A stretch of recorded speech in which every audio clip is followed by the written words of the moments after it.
Hello, folks. Yeah, see, I lost my connection here. Hopefully you're not waiting for too long there. For some reason, my internet is not electricity. The problem here looks like it's my internet connection. For some reason, today is going down rather frequently. That's the third time I lost my connection. But let's continue. Let me put you. Let's see here. I wanna I want to have a backup here in my cell phone as well. So, Recording in progress. okay.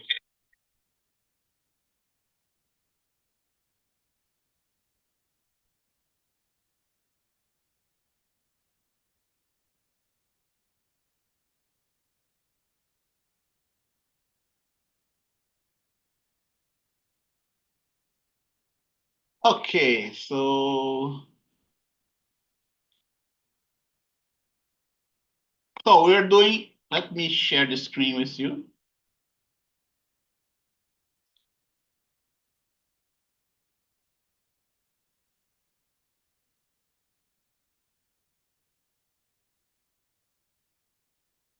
Okay, so here you go. I was working on the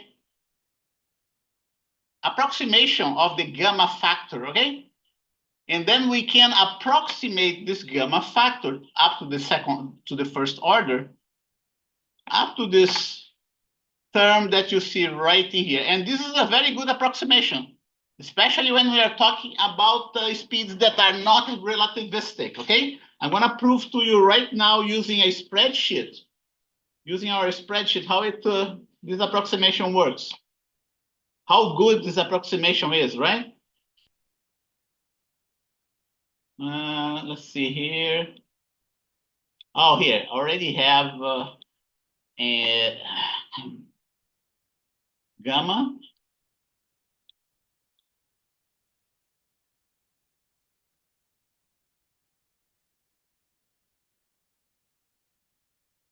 Okay, that's the exact solution, right?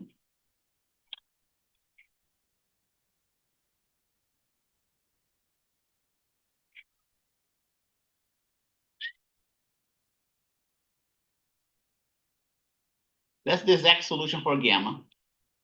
And let's see how they up. Oh, wait a minute.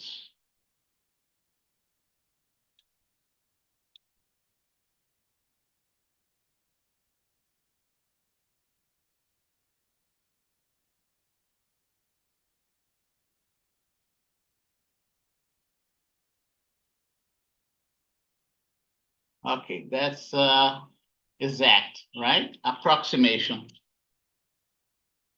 Approximation. And I'm going to write down the approximation that you just saw. 1 plus half v squared over c squared, okay? 1 plus half multiplied by this cell to the square. And let's see how good this approximation is. Let's see, what am I doing here? 1 minus.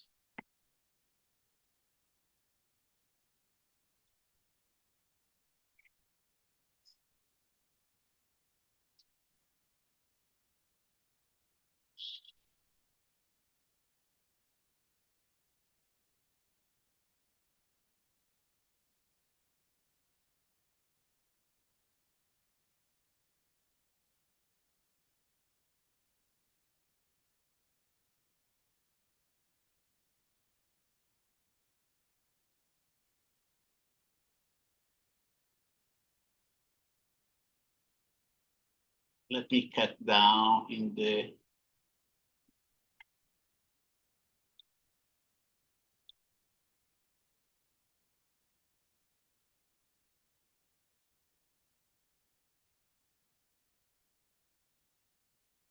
Okay, I got the wrong one. I was supposed to get this one here. Okay, that's why.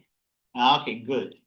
So now Note that I used only the first order term, right? First order term right in here. And let's see what's the percentage difference. Percentage difference here.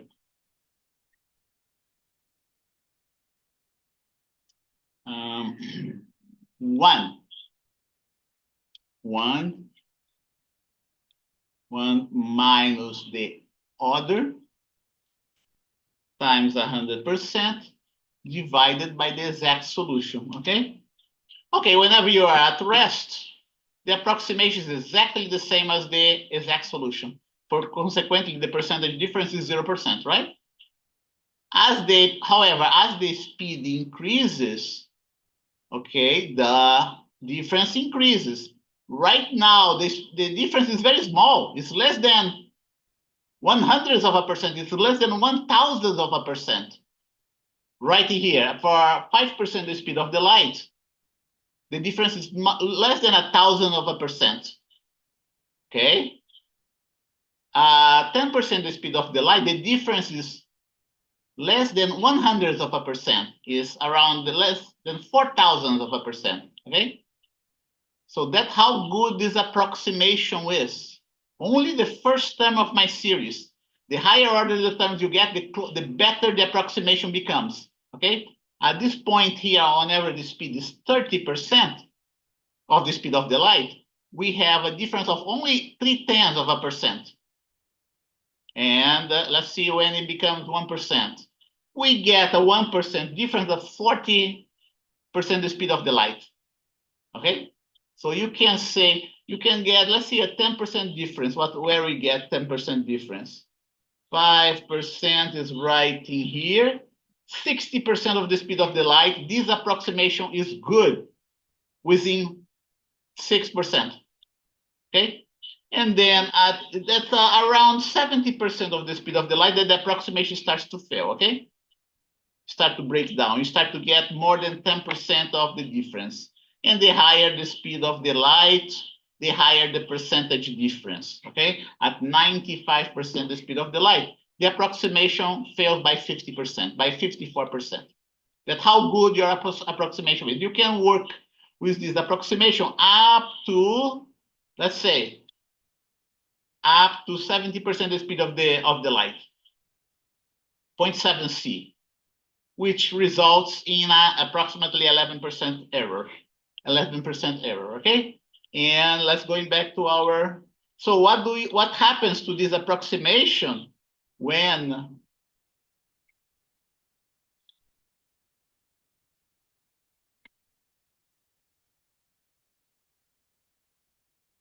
now what happens if I go ahead and substitute these results, this approximation that you see right here, for the formula of the kinetic energy? Let's see what happens.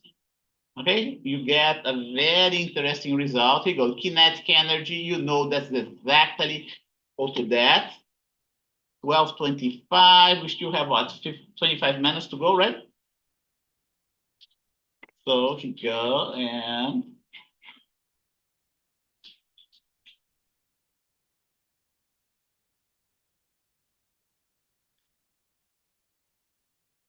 I'm going to replace my approximation by this value here. Here you go. And now at this point in time, we do have an approximation. I will write that down, approximately. And look what we have here. This one cancel out this other one. The approximation is only at this point. What we have from now on is going to be an equality, right? This term here is equal to this one. So there is no need to put the approximated symbol. This one here cancel out with this other one here, right? So here you go, 1 minus 1. We are left with this term in parentheses. Let's see what else we get. Here you go.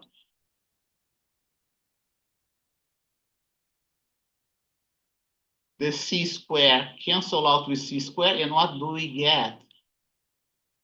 We get the formula of the kinetic energy in Newtonian mechanics, which shows that mv squared is just an approximation to the more exact value.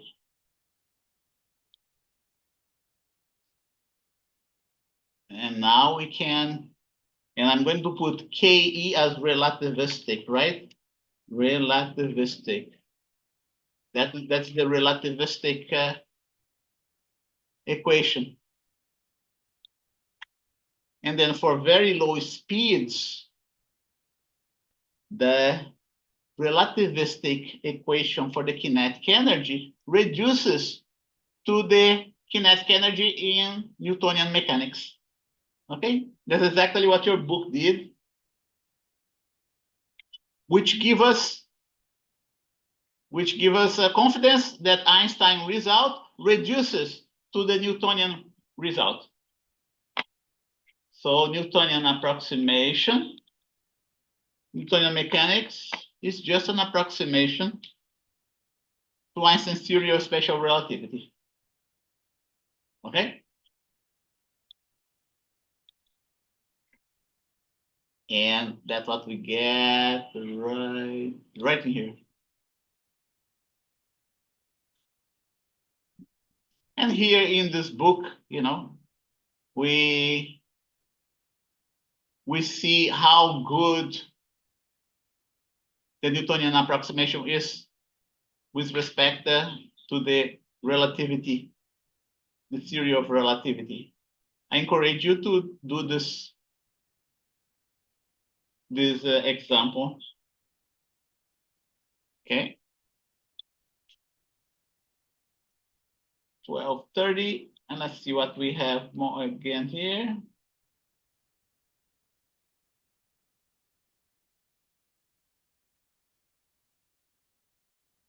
One more thing here. Yeah, the relativistic. Well, let's do this example. Let's see. That's example 9 right in here, right? Let's do this example. So you do something different. An electron of this mass is accelerated from rest to a speed of 99.95% of the speed of the light in a particle accelerator. People do that in a particle accelerator, okay? Determine the electron's rest energy, the total energy, and the kinetic energy in million electron volts or mega electron volts. Okay. So, example 9. Example 9. What is the rest energy of the electron? That's the first thing that he's asking. Okay, what's the rest energy of the electron? Solution. Just use the equation rest energy equal mc squared. And we gotta use the mass of the electron. Remember, the mass of the electron is almost 2,000 times less than the mass of the proton. But what is the exact value of mass of the electron? Mass of the electron. Here you go. 9.1 times 10 to minus 31. I'm gonna do it in a spreadsheet, so yeah, I don't take too long to do that, right? Here you go. Mass of the electron, 9.1 to minus 31 kilograms.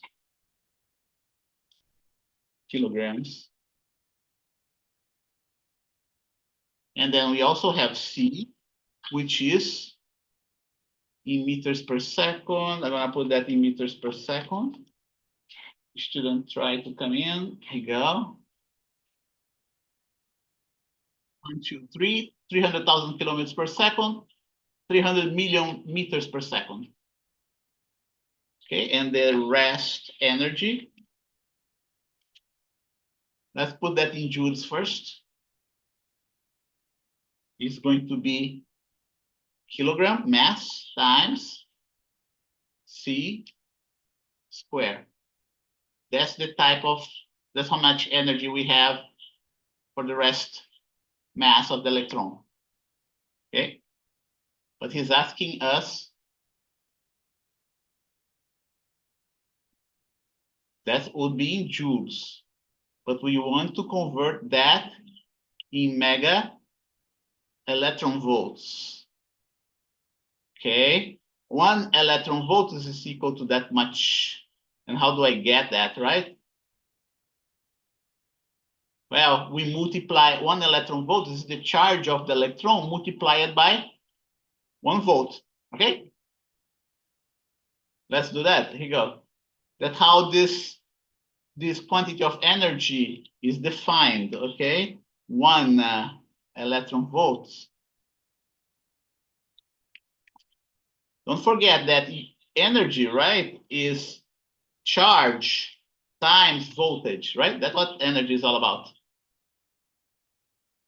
So in the case of the electrons, electron volt is something like that. And a charge of the electron is, let's get the charge of the electron. The fundamental charge. 1.6 times 10 to minus 19. 1.6 times 10 to minus 19 Coulomb, right? Volt. Okay? Coulomb volts is nothing but joules. Okay, I'll write that down here, 1 electron volts. That's how we do it. That's how I got it. That's how they got it. Simple enough. Let's get it. Here you go. 1 electron volt is 1.602, right? Times 10 to minus 19. That's how they got it. Simple enough. I didn't put the 0.2 there. 10 to minus 19 joules. Okay. Now, that's the value of 1 electron volts. What about mega electron volt? 1 mega electron volts is this thing that you see right in here. I'm gonna put it in a nicer way. Multiplication. Okay, this one here. Okay. Multiply. 1 mega electron volts is going to be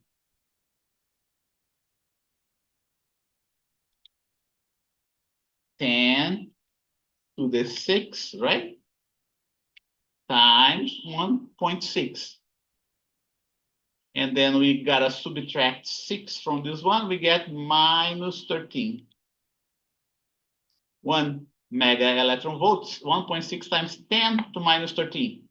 Let's see if is that what we get? Let's see. Yeah, well, let's continue. We want to turn this one in mega electron volts, right? Here you go. 1 mega electron volt is this much, right? Here you go. Now we want to find out. Okay, I gotta use the value that's right in here. 8.19 times 10 to minus 14, right? 8, I calculate that in my spreadsheet. 8.19 times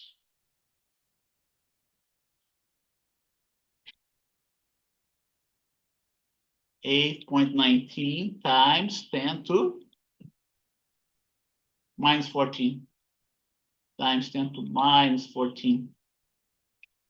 That's what I got. And I want to change this value here in terms of the mega electron, in terms of mega electron volts.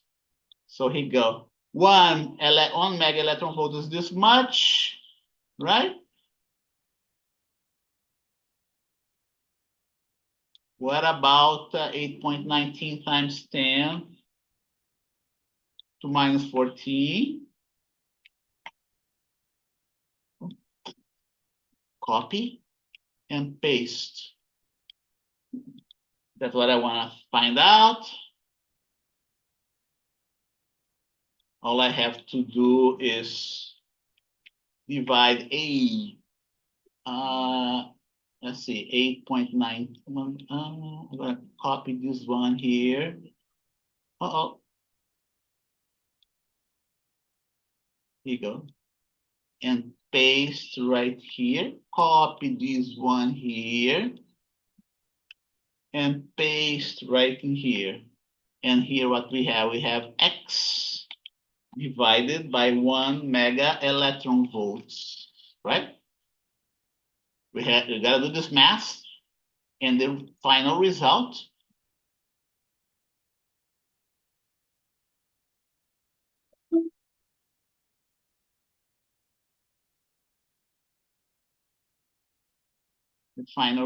is going to be given in mega electron volts.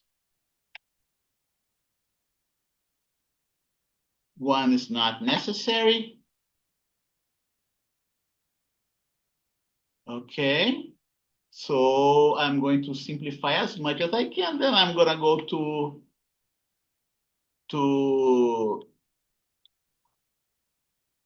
my spreadsheet. Minus 14 plus 13. Let's see, it's minus 1. It's minus 1, not plus 1, right? So I don't need this one anymore. The joule cancel out with the joule. Everything works out nicely. If you do everything correctly, right? 819 divided by 1.6 divided by 9, but by 10, right? 819, 8.19 divided by 1.6 multiply by 0.1, and I get what? 0.51188 electron volts. Is that what we got in the book? 0.511 mega electron volts, exactly, okay? 51188, 0.512, right?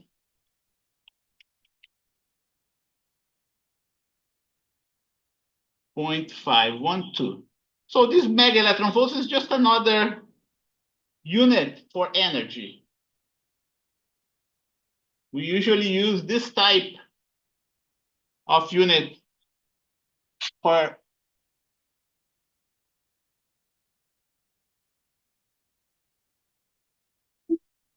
those microscopic type of effects, okay, of phenomena.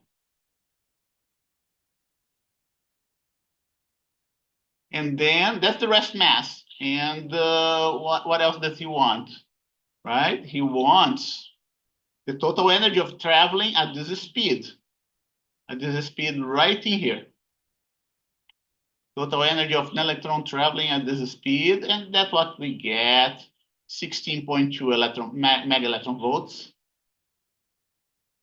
Okay, and then he's asking the kinetic energy. The kinetic energy is this value here minus the rest mass. Okay. 1241 right now. Let's see. I want you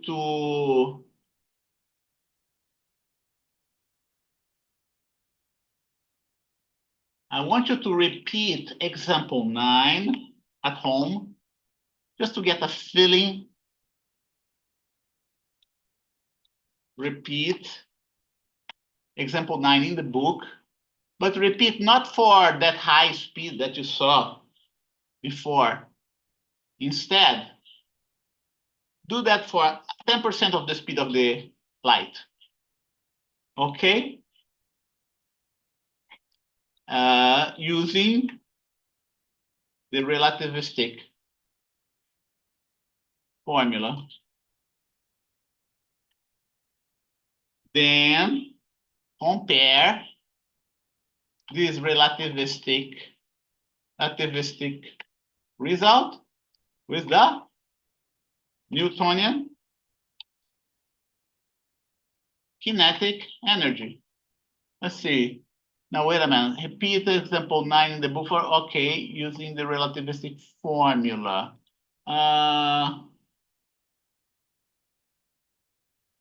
Repeat item C. Item C. In example 9, right? In example 9 in the book, for V equal to 0.1 C using the relativistic formula. Then compare this relativistic with the Newtonian kinetic energy. Okay? Then, here you go. Calculate the same value using the Newtonian kinetic energy and compare both results. Okay?